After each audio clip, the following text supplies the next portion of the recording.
demain peut paraître banal pour nous tous ici présents. Le matin, on se lève, on se lave, l'eau coule partout.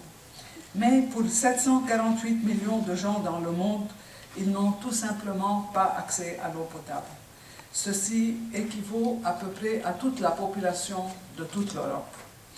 Pour le monde du développement, et comme l'a dit mon collègue de la BAG, 2015 est une année clé, car le bilan sera fait sur l'atteinte des objectifs du millénaire pour le développement.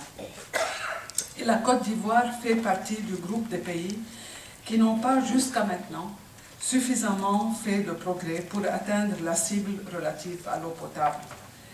Le pays fait face à des défis énormes, surtout au milieu rural où un tiers de la population n'a toujours pas d'accès à une source améliorée d'eau potable. De nombreux villages n'ont pas accès à une pompe à motricité humaine et beaucoup de petites villes n'ont pas accès à une adduction en eau potable, chose à laquelle ils ont droit selon la politique du gouvernement. Mais nous sommes optimistes. C'est surtout la disponibilité de l'eau potable dans les écoles et dans les centres de santé qui nous inquiète. Et comme l'a dit le film très bien, la disponibilité de l'eau potable dans les écoles et partout dans les communautés va encourager les enfants à gagner l'école et aussi va assurer des conditions de sanité dans les centres de santé. De par nos visites sur le terrain, on apprend qu'il y a beaucoup d'écoles en Côte d'Ivoire où les enfants aimeraient bien se laver les mains, mais aucun point d'eau n'existe. J'ai même vu des centres de santé où les femmes qui viennent accoucher apportent leur propre bidon d'eau.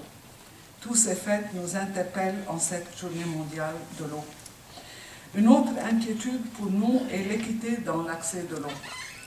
Selon les dernières estimations officielles, 80% de la population de la Côte d'Ivoire ont accès à une source améliorée d'eau. Mais derrière ce chiffre se cachent des inégalités énormes. En milieu rural, un tiers de la population n'a pas accès à l'eau, pendant qu'en milieu urbain, seulement 8% n'y ont pas d'accès. Donc voilà un grand écart entre les deux. Et dans